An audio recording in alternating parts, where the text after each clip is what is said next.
দর্শক, ভোটের প্রস্তুতির খবর জানতে যাচ্ছি কুষ্টিয়ায়। সেখান থেকে যুক্ত হচ্ছেন সহকর্মী ইফরান রানা। রানা, কেমন দেখছেন ভোটের প্রস্তুতি সব মিলে সার্বিক পরিস্থিতি? ভোটারদের কোনো বক্তব্য পেলেন কিনা, অথবা প্রার্থীদের কোনো বক্তব্য পাওয়া গেল কিনা?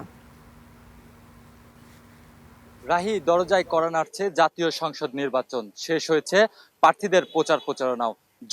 জয় পরাজয়ের সমীকরণ মেলাতে ব্যস্ত প্রার্থী ও সমর্থকেরা। আমি রয়েছি কুষ্টিয়া ৩ আসন সদরে। এই আসনে মোট ভোটার রয়েছে ৪,40,600 জন।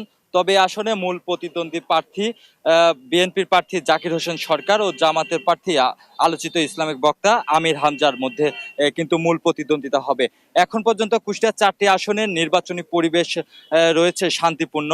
প্রচারণা শুরু থেকে শেষ পর্যন্ত তার আগে কিন্তু প্রচারণা শুরুর পর থেকে কিন্তু ছোট বড় বিচ্ছিন্ন ঘটনা ঘটলেও বড় ধরনের কোনো ঘটনা ঘটেনি কুষ্টিয়ায়। তারপরেও প্রশাসনের পক্ষ থেকে ভোট সুষ্ঠু শান্তিপূর্ণ করতে কিন্তু সব ধরনের প্রস্তুতি গ্রহণ করেছে জেলা রিটার্নিং কর্মকর্তা। আমি রয়েছি এখানে প্রার্থীদের সাথে, এই সাধারণ মানুষের সাথে একটু কথা বলতে চাই। আসলে কেমন নির্বাচন চান আপনারা, কেমন ভোট চাচ্ছেন? আসলে দীর্ঘদিন আমরা আমাদের ভোটাধিকার প্রয়োগ করতে পারিনি, সে কারণে আমাদের একান্ত প্রত্যাশা যাতে সুষ্ঠু, অবাধ এবং নিরপেক্ষ নির্বাচন সংগঠিত হয়। একই সাথে আমরা এমন প্রার্থী প্রত্যাশা করি যে যোগ্য, যে কুষ্টিয়ার উন্নয়নে সঠিক ভূমিকা রাখতে পারবে, যে বাংলাদেশের স্বাধীনতা এবং সার্বভৌমত্বের প্রতি যার অগাধ বিশ্বাস এবং যে বিশ্বাস করে, একই সাথে যে বাংলাদেশের সংস্কৃতিকে ধারণ করে, এরকম কোন প্রার্থী যাতে নির্বাচিত হয়ে আসে, সেই প্রত্যাশা আমাদের।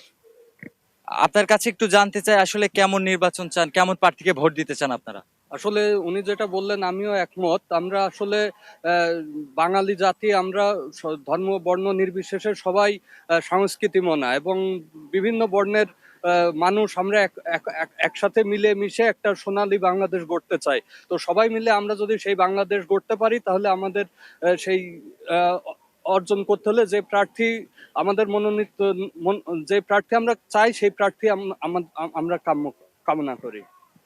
রাই, শুনছিলেন সাধারণ ভোটাররা কিন্তু বলছেন যে আসলে তারা শান্তিপূর্ণ নির্বাচন চান।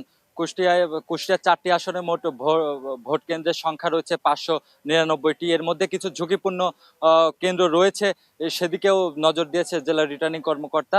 সেখানেও কিন্তু নিরাপত্তা ব্যবস্থা তারা রেখেছেন জোরদার। এই ছিল কুষ্টিয়া থেকে সর্বশেষ।